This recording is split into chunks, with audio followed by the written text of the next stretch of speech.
So today we are going to read pages 167 to 178.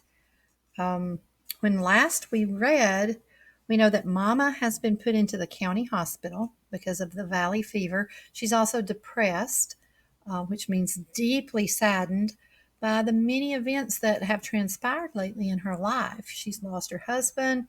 She's lost all of her place, her land, her way of life. She's lost all of her money, and she's had to travel to America to this camp where she's been working and has contracted valley fever in the dust storm when the dust spores got into her lungs.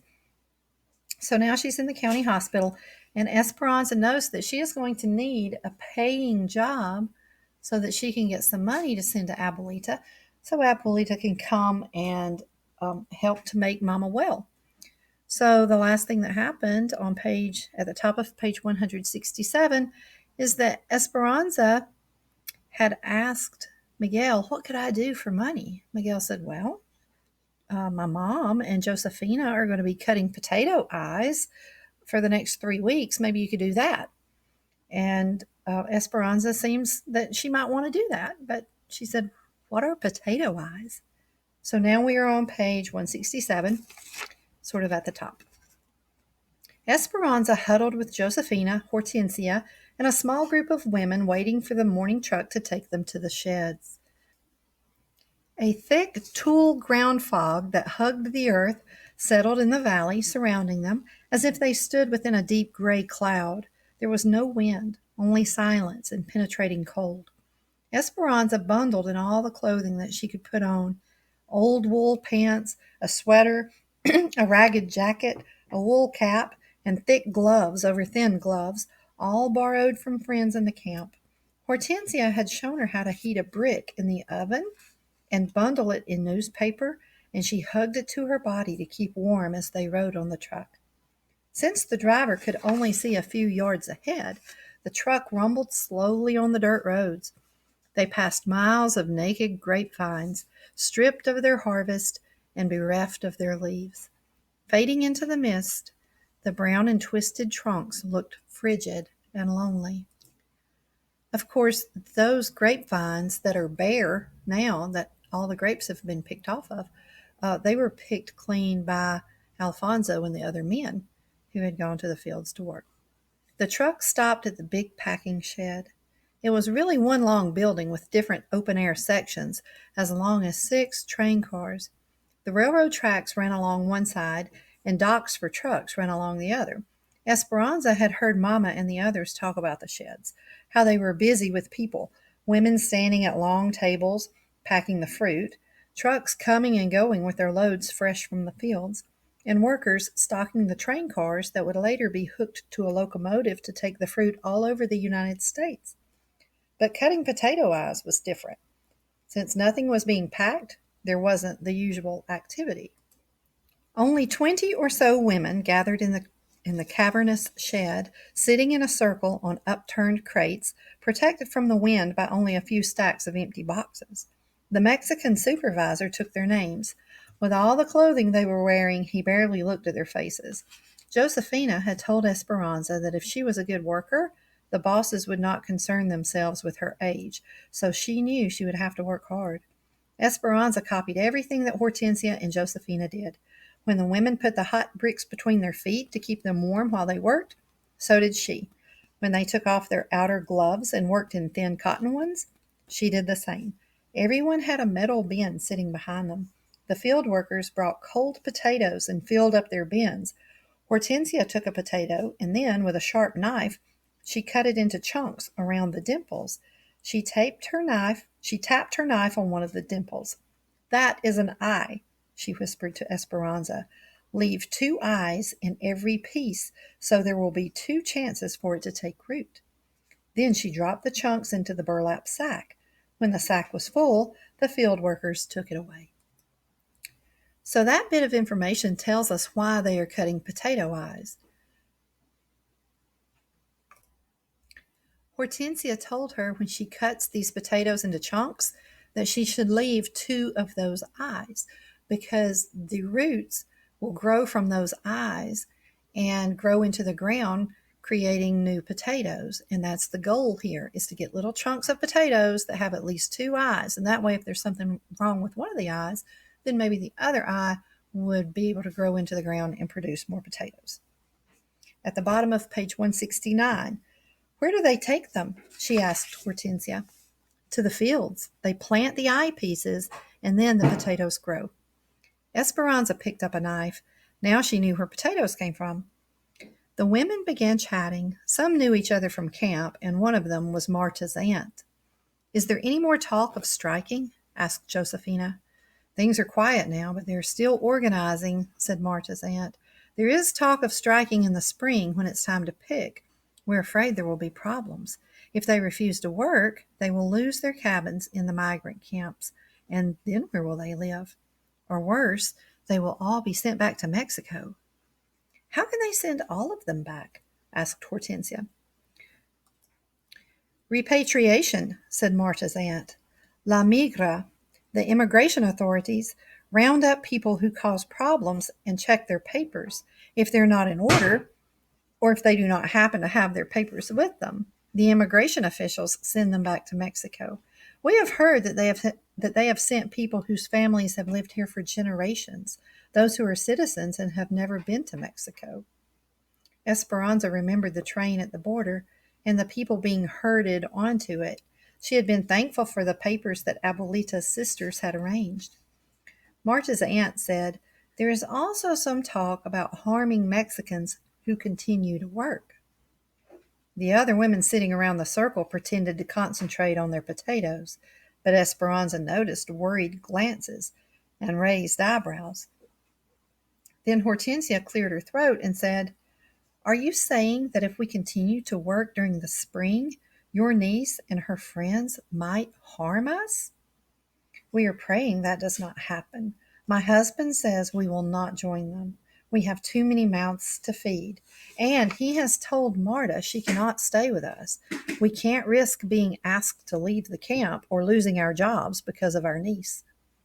Heads nodded in sympathy, and the circle was silent except for the sounds of the knives cutting the crisp potatoes.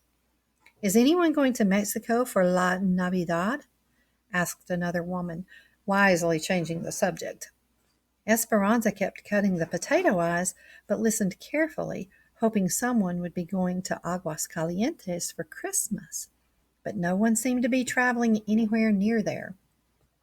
Remember that Esperanza needs to get some money to her abuelita, and so if she is able to save some money, maybe she could send it with someone who is going near Aguascalientes. But no one seemed to be traveling near there. At the middle of page 172, a worker refilled Esperanza's metal bin with another load of cold potatoes. The rumbling noise brought her thoughts back to what Marta's aunt had said. If it was true that the strikers would threaten people who kept working, they might try and stop her too. Esperanza thought of Mama in the hospital and Abuelita in Mexico and how much depended on her being able to work. If she was lucky enough to have a job in the spring, no one was going to get in her way. Page 173. A few nights before Christmas, Esperanza helped Isabel make a yarn doll for Sylvia while the others went to a camp meeting. Ever since Esperanza had taught Isabel how to make the dolls, it seems there was a new one born each day, and monas of every color now sat in a line on their pillows. Sylvia will be so surprised, said Isabel. She has never had a doll before. We'll make some clothes for it too, said Esperanza. What was Christmas like at El Rancho de las Rosas? Isabel never tired of Esperanza's stories about her previous life. Esperanza stared up at the ceiling, searching her memories. Mama decorated with Advent wreaths and candles. Papa set up the nativity on a bed of moss in the front hall, and Hortensia cooked for days. There were empanadas filled with meat and sweet raisin tamales. You would have loved how Abuelita decorated her gifts. She used dried grapevines and flowers instead of ribbons. On Christmas Eve, the house was always filled with laughter and people calling out, Feliz Navidad! Later, we went to the cathedral and sat with hundreds of people and held candles during midnight mass. Then we came home in the middle of the night, still smelling of incense from the church, and drank warm atole de chocolate and opened our gifts. Isabel sucked in her breath and gushed. What kind of gifts? I can't remember, said Esperanza, braiding the yarn doll's legs. All I remember is being happy. And then she looked around the room as if seeing for the first time. One of the table legs was uneven and had to be propped up by pieces of wood so it wouldn't wiggle. The walls were patched and peeling. The floor was wood plank and splintery, and no matter how much she swept, it never looked clean. The dishes were chipped and the blankets frayed, and no amount of beating could remove their musty smell. Her other life seemed like a story she had read in a book a long time ago, Un cuento de hadas, a fairy tale. She could see the illustrations in her mind, the Sierra Madre, El Rancho de las Rosas, and a carefree young girl running through the vineyard. But now, sitting in this cabin, the story seemed as if it were about some other girl, someone Esperanza didn't know anymore. We do know that her life is very different now than it used to be. So for her, the stark difference between her old life and her new life makes it seem so far away and so far removed from what she is now that it just seems like a story she's read somewhere. What do you want for Christmas this year? Asked Isabel. I want Mama to get well. I want more work. And she stared at her hands and took a deep breath. After 3 weeks of potato eyes, they were dried and cracked from the starch that had soaked through her gloves. I want soft hands. What do you want, Isabel?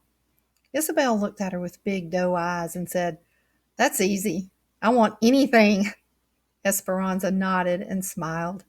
Admiring the complete doll, she handed it to Isabel, whose eyes, as usual, were excited. I think it's interesting to note that Esperanza used to like to talk about her wealth and the things that she had. And she didn't really care if it made other people feel bad about the fact that they didn't have anything. But in this conversation with Isabel, when Isabel asks her to tell the story about how Christmases were in the past, Esperanza stops and does not mention the gifts that she got. She says, Oh, I don't remember what I got, because she doesn't want Isabel to hear of all these lavish gifts that she used to get. And when she asks Isabel, What would you like to have? Of course, Isabel, who has almost nothing of her own, says, Oh, that's easy. I would like anything. At the bottom of page 175. They went to bed, Isabel in her cot and Esperanza in the bed that she and Mama had slept in. She turned toward the wall, yearning for the holidays of her past, and repeated what was becoming a nightly ritual of silent tears. She didn't think anyone ever knew that she cried herself to sleep until she felt Isabel patting her back. Esperanza, don't cry again. We will sleep with you if you want. We?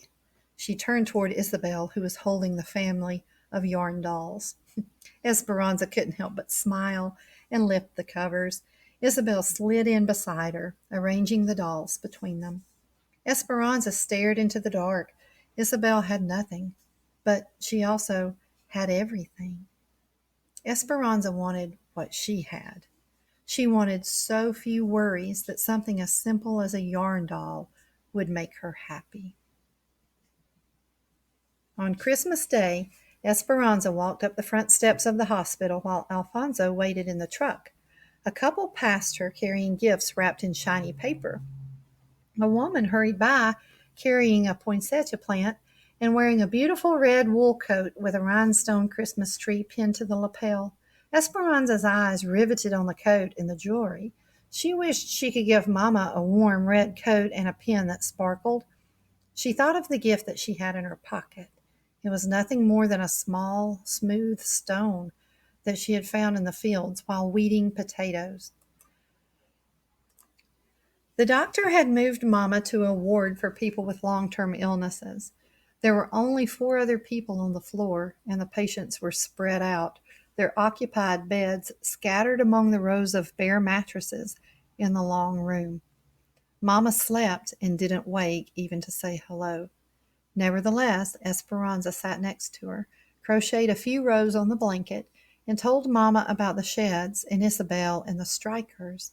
She told her that Lupe and Pepe could almost walk now, and that Miguel thought that Papa's roses showed signs of growth. Mama didn't wait to say goodbye either.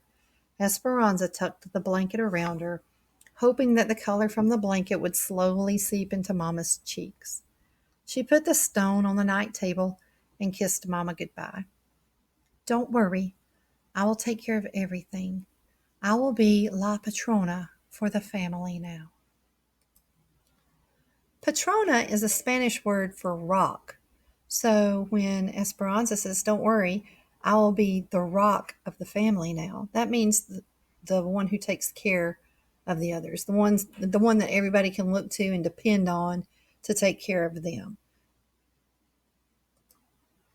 And in saying this to Mama, she is hoping to take any sort of pressure away from Mama that she has of, oh, I have to get well so I can take care of the family, although she's probably past that point anyway. Esperanza just wants to make sure that she knows, hey, it's okay. You just concentrate on getting well. You just rest.